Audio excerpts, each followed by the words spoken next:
자, 하나님 말씀 함께 보시겠습니다. 오늘 주시는 말씀은 사무엘하 12장 1절로 7절의 말씀을 함께 보시겠습니다. 여러분 성경책 펴시고요. 또 우리 아주 화면 보시면서 함께 하나님 말씀 받으시죠. 사무엘하 12장 1절로 7절의 말씀 함께 보시겠습니다.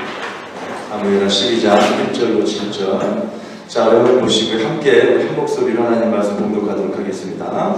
여호와께서 나단을 다윗에게 보내시니 그가 다윗에게 가서 그에게 이르되 한 성읍에 두 사람이 있는데 한 사람은 부하고 한 사람은 가난하니 그 부한 사람은 양과 소가 심이 많으나 가난한 사람은 아무것도 없고 자기가 사서 기르는 작은 암양 새끼 한 마리뿐이라. 그 암양 새끼는 그와 그의 자식과 함께 자라며 그가 먹는 것을 먹으며 그의 잔으로 마시며 그의 품에 누움으로 그에게는 딸처럼 되었거늘 어떤 의인이 그 부자에게 오매 부자가 자기에게 오는 의인을 위하여 자기의 양과 소를 아껴 잡지 아니하고 가난한 사람의 양 새끼를 빼앗아다가 자기에게 온 사람을 위하여 잡았나이다 하니 다윗이 그 사람으로 말미암아 노하여 나단에게 이르되 여호와의 살아계심을 두고 맹세하노니 이 일을 행한 그 사람은 마땅히 죽을 자라. 그가 불쌍히 여기지 않으라고 이런 일을 행하였으니 그 양새끼를 4배나 갚아주어야 하리라 한지라.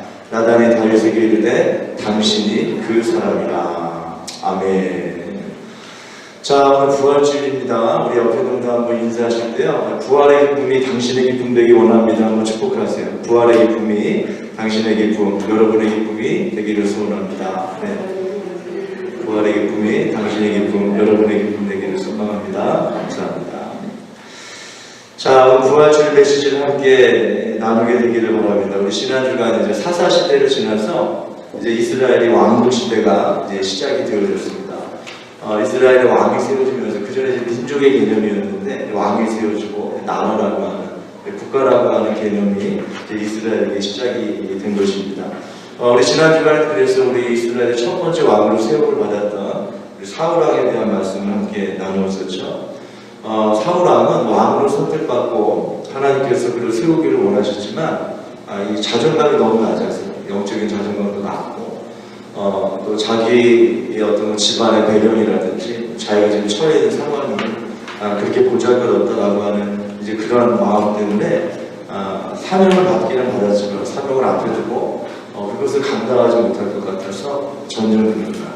사명을 앞에 두고도 피하는 안타까운 모습을 오늘 우리들에게 보여주고 있었습니다. 그러나 그가 하나님의 영에 크게 감동이 될 때, 그에게 성령이 임하였을 때, 하나님의 영이 임하였을 때 그에게 하나님의 능력이 임하지게 되고 그는 그에게 맡겨진 이스라엘의 첫 번째 왕이라고 하는 그런 사명을 이제 감당하기 시작하게 된 것을 우리가 바라보게 되면서 오늘 사울의 모습을 통해서 오늘 우리 자신의 모습을 바라보게 되는 것이죠. 오늘 우리 각자에게 저마다의 중요한 사명이 주어지지 않았습니까? 그 사명을 앞에 두고 기쁨으로 그 사명을 감당해야 할 텐데 그것이 아버지가 되는 사명이건 그것이 어머니가 되는 사명이건 또 그것이 학생의 자리에서 맡아야 되는 사명이건 우리 교회 안에서 어떤 여러 가지 사명을 맡든지 간에 그 사명들이 다 우리들에게 부담으로 다가오게 된다는 거죠. 내가 가진 힘으로, 내가 가진 지혜로, 내가 가진 능력으로 그것을 감당하려고 하면 그래 내가 할 수 있겠다, 할 수 있을 거야 라고 하는 그런 마음보다 할 수 없을 것만 같은 그런 마음감을 사로잡히는 때가 더 많지 않습니까? 그러니까 이러한 내가 할 수 없을 것만 같다는 그런 고민하는 그런 마음은 사울의 마음뿐만이 아니고 바로 우리 자신의 마음인 것을 보게 된다는 것입니다. 그래서 오늘 우리에게 기도가 필요한 이유가 바로 이것입니다. 기도할 때 성령이 임하는 것입니다. 그렇게 성령의 능력이 임하게 되면 우리는 사명을 감당할 수 있습니다. 하나님의 능력이 아니면 나는 할 수 없습니다 라고 하는 그런 고백이 바로 사울의 고백이며 동시에 우리 자신의 고백이 된다는 것입니다. 오늘 제가 여러분과 함께 나누고 싶은 하나님의 말씀을 함께 묵상한 성경의 인물은 이스라엘의 두 번째 왕으로 세움을 받은 다윗이라고 하는 사람입니다. 이 다윗 아시죠 여러분? 잘 아시잖아요. 이 다윗을 우리가 생각할 때 떠오르는 사람이 두 사람이 있습니다. 첫 번째 사람은 골리앗이라고 하는 블레셋의 장군이었던 골리앗이라고 하는 사람이 생각이 나고요. 그리고 두 번째 사람은 다윗에게 충성하였던 그 장군이요. 우리아의 아내였던 바세바라고 하는 여인, 이 골리앗과 바세바라고 하는 여인이 함께 생각이 나게 됩니다. 다윗이 골리앗을 만났을 때 그의 처지가 어땠습니까? 나이가 어린 소년이었어요. 몸집도 작고, 그리고 뭐가 있었겠어요? 경험도 없고, 어떤 면으로 보았을 때도 그런 나이가 어리고 이름도 알려지지 않은 아주 미약한 그런 소년이었습니다. 반대로 다윗이 바세바를 만나게 되었을 때, 그때 다윗은 이미 왕이 되었고요. 왕이 된 다음에 생애 최고의 전성기를 보내던 그런 타이밍에 바세바라고 하는 여인을 만나게 됐어요. 힘이 없고 미약하고 보잘것없었던 그 소년의 때에, 그러나 그때 다윗은 기도의 사람이었어요. 기도하면서 그렇게 하나님을 만났고, 자신을 지키시고 보호하시는 하나님의 은혜와 날마다 동행하면서 승리하는 기쁨의 삶을 살아가던 바로 다윗의 모습이었습니다.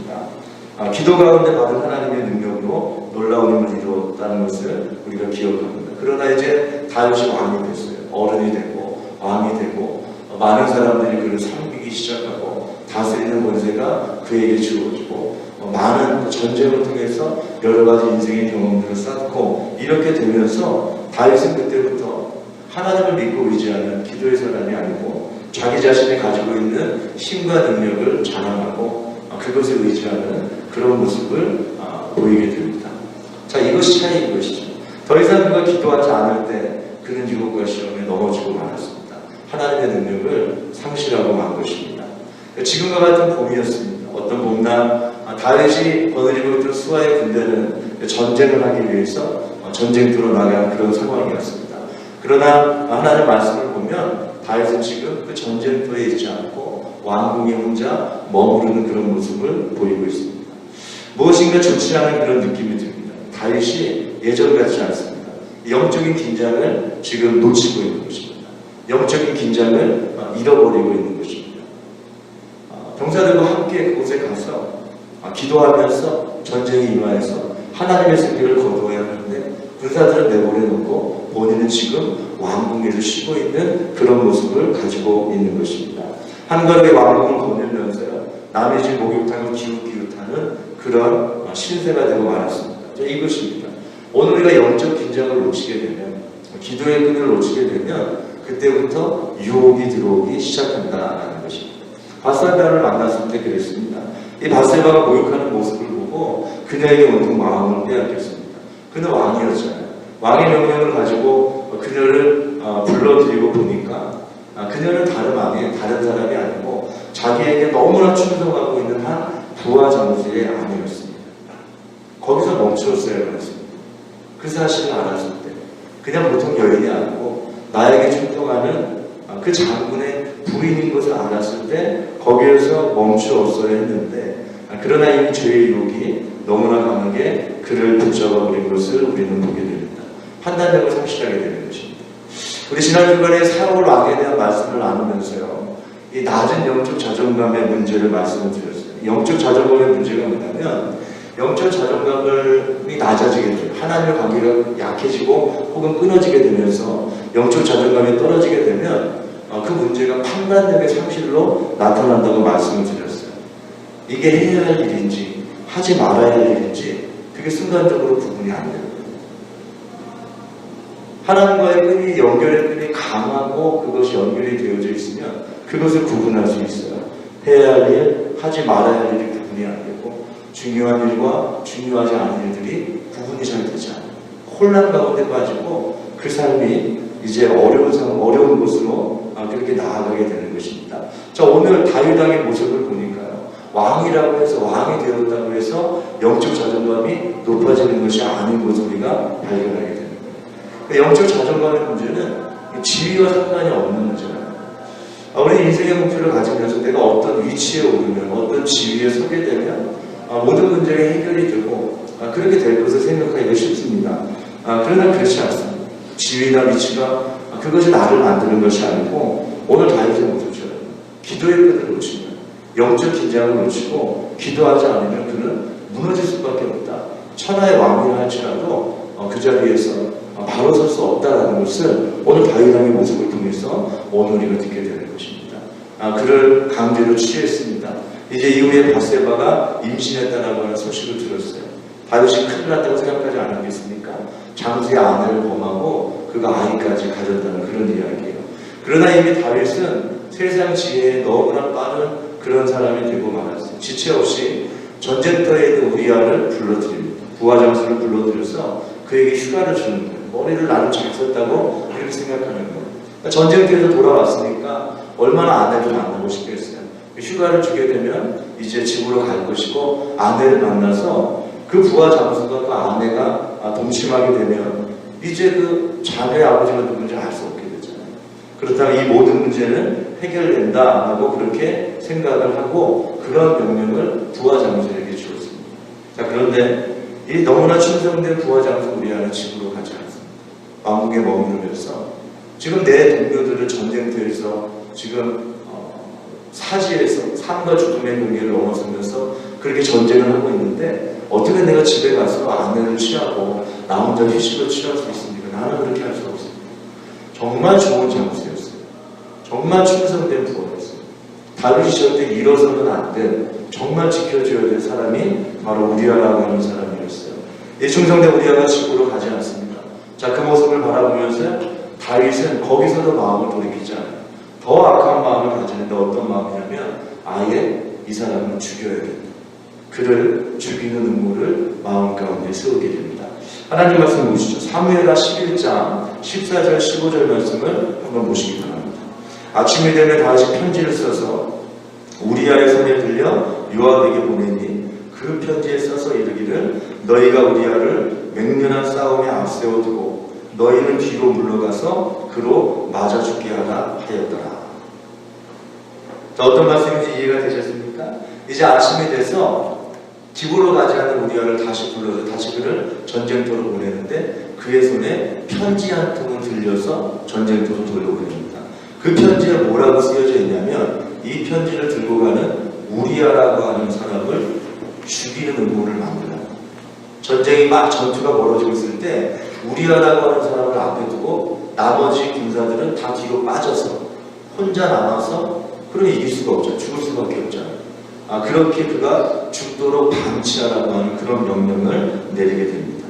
우리아가 들고 간 편지는 바로 자기 자신을 죽이라고 하는 그런 명령을 담고 있습니다. 참 해도 해도 너무한 건 아닙니다. 이거 정말 그동안 충성했던 그 부하 장수에 대한 그런 예의가 아니죠. 죽이는 것도 잘못된 일이지만 그 명령을 내릴 거면 다른 방법으로 해야죠. 그 자신이 그 편지를 가져가서 전하고 그 편지의 내용 때문에 그 자신이 죽음에 이르게 되는 아무것도 모른 채 우리아는 그 길을 걸어가게 되는 것입니다. 자기 자신에게 충성한 이런 장수에게 이렇게까지 할 수 있을까? 우리는 지금 놀라움을 금할 수가 없습니다. 이 사람은 정말 다윗 맞나? 정말 다윗이 정말 이런 일을 하고 있는 것이 맞는가? 라는 의문이 들 정도로 어쩌다가 다윗이 이렇게까지 되지?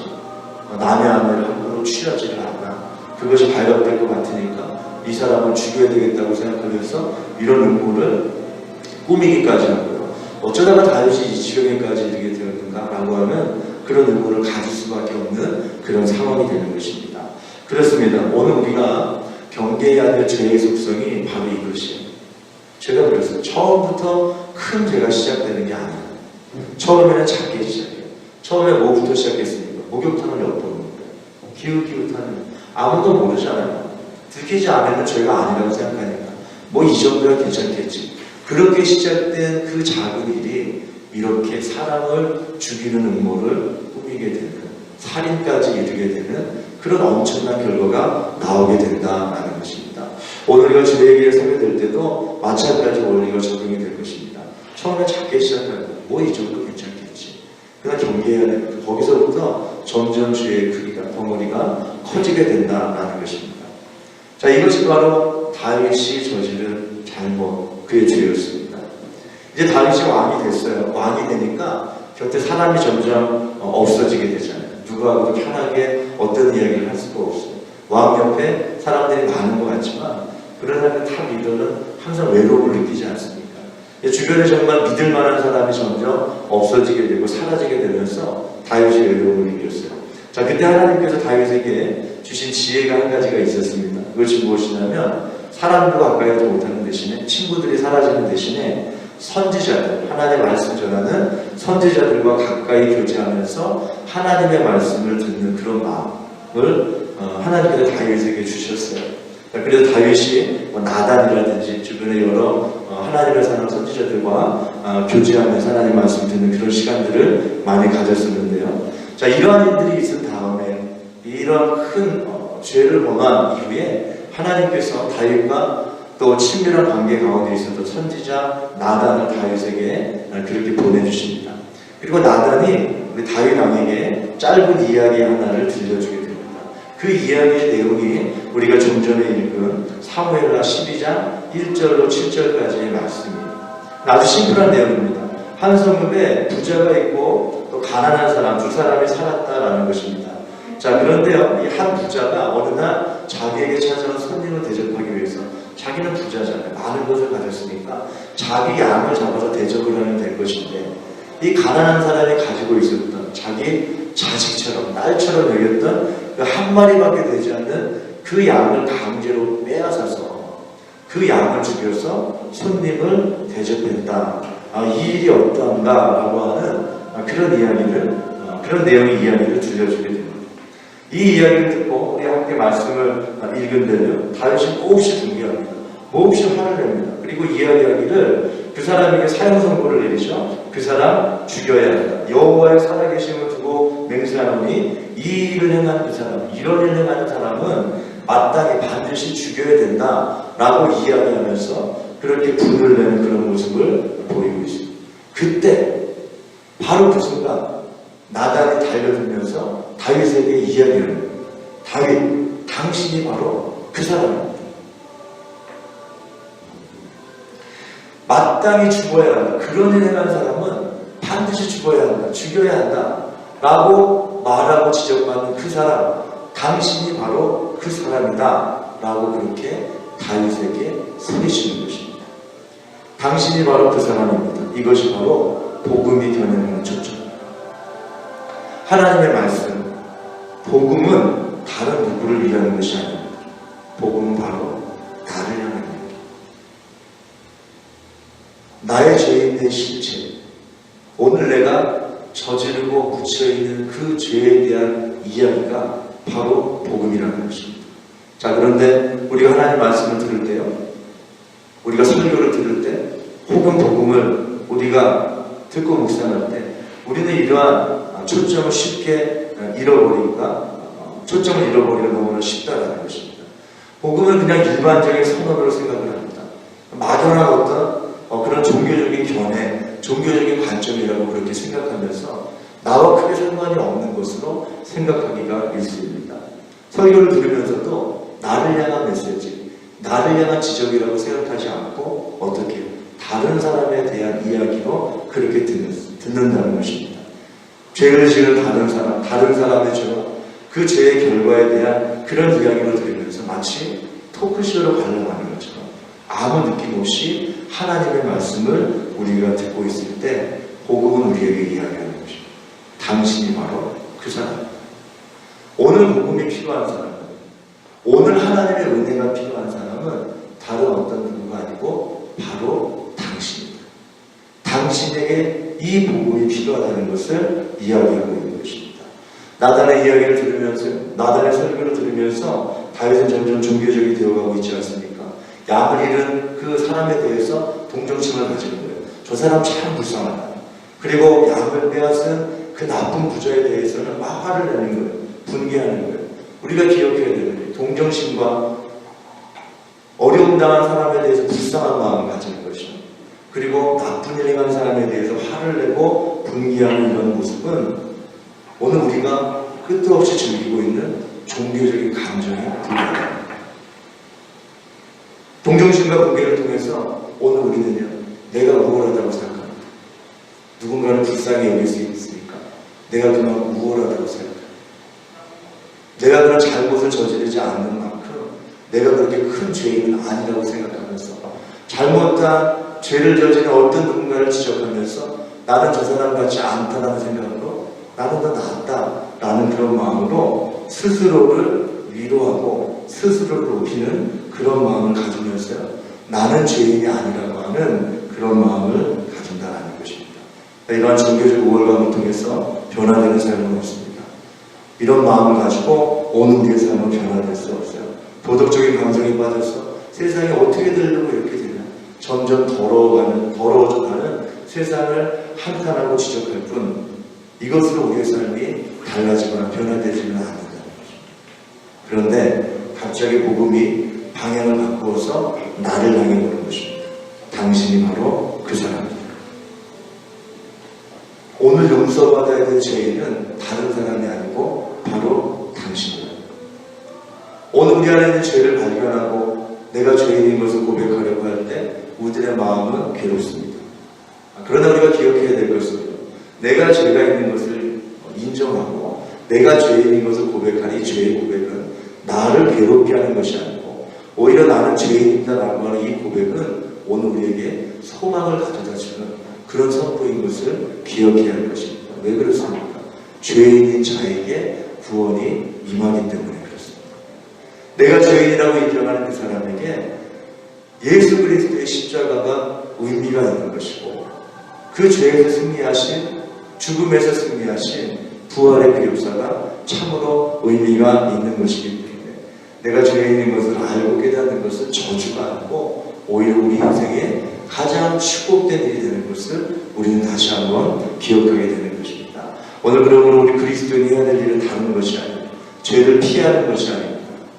그것은 불가능합니다. 아무리 노력하고 아무리 애를 써도 죄를 피할 수 있는 사람은 없어요. 오늘 우리가 믿음 안에서 해야 될 일은 죄를 피하는 것이 아니고 내 안에 죄가 있음을 깨닫는 것입니다. 그리고 내가 오늘 죄인인 것을 그렇게 인정하는 것입니다.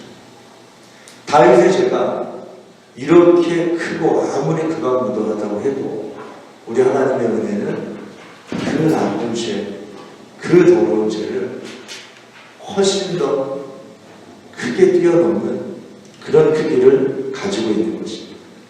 오늘 우리에게 임한 부활의 능력이 바로 그것입니다. 어떤 죽음도 그를 무너뜨릴 수가 없어요. 어떤 흑암의 권세도 그를 쓰러뜨릴 수 없어요. 오늘 주님이 부활하시면서 너희가 이길 수 있다. 그러나 너희의 힘이 아닌 십자가로 감당한 그리고 다시 부활한 나의 능력을 통해서 하나님의 능력을 통해서만 이것이 감당되어지고 이겨낼 수 있다라고 하는 메시지를 주면서 오늘 십자가의 주인공은 바로 당신입니다. 오늘 부활의 축복은 바로 당신입니다. 당신에게 그것이 필요한 것입니다. 더 이상 다른 사람을 바라보고 더러워져가는 세상을 바라보면서 복음의 필요성을 생각할 것이 아니고 오늘 나에게 복음이 필요하구나. 오늘 나를 위해 십자가 죽으셨구나. 여러분 어떻습니까? 십자가 고난이 진정한 아픔으로 마음 가운데 다가오셨습니까? 지난주에 오늘 부활주일 아침인데요. 부활의 소식을 들으면서 정말 기쁘고 정말 감격하신 주님 부활하셨으니까 나도 부활하겠구나. 주님이 승리하셨으니까 나도 승리하겠구나 라고 하는 그 기쁨의 감사의 그 찬양과 고백이 정말 내 마음 가운데 있구나. 그렇다면 복음의 초점을 바로 잡는 것입니다. 그러나 십자가 고난을 바라보면서도 전혀 마음에 갇히고 부활의 소식을 들으면서도 마음 가운데 전혀 기쁨을 느끼지 못한다고 한다면 지금 복음의 초점이 잘못 맞춰져 있는 것입니다. 다윗, 당신이 바로 그 사람입니다. 오늘 하나님의 사람은 다른 누구를 위한 것이 아닌 나를 위한 것입니다. 모든 인류의 죄를 위해 주님이 죽으신 것이 아니고 바로 내 죄를 위해서 감당하시기 위해서 주님이 그렇게 십자가 감당하십니다. 다른 누가 하나님 앞에 가서 감사하는 것이 아니고 바로 내가 하나님 앞에 가서 마땅한 감사를 올려드리는 것이 오늘 부활의 소식을 받으면서 마땅한 감사와 기쁨을 누리는 것이 그것이 바로 오늘 믿음 안에서 우리가 가져야 될 바른 믿음의 모습이요 믿음의 태도인 것을 생각하게 되는 것입니다. 오늘 주님 다시 살아나시고 승리하실 부활주일 오늘 부활의 기쁜 소식이 여러분 마음 가운데 다시 한번 새겨지는 시간 되기를 주님의 이름으로 축복합니다. 십자가는 나를 위한 것입니다. 부활은 나를 위한 것입니다. 오늘 나를 위해 모든 일을 계획하시고 오늘 준비하시고 예비하시고 오늘 그 사람은 감사하고 감격하는 마음으로, 나를 위한 것이구나 기뻐하는 마음으로 그 사랑을 받고 우리가 기도하며 나갈 때 성령이 우리들에게 또 찾아와 주시고 임하여 주시고 도우시는 성령님의 능력으로 우리는 무슨 일이든 감당할 수 있게 되는 것이고, 가장 이기기 어려운 죄의 유혹도 물리치고 이겨내는 줄로 믿습니다. 오늘 부활하신 주님, 나를 향하신 그 하나님의 사랑 마음 가운데 간직하고 하나님 허락하시는 그 축복을 마음 가운데 기억하면서 살아가시고 또 이번 한 주간 승리하시는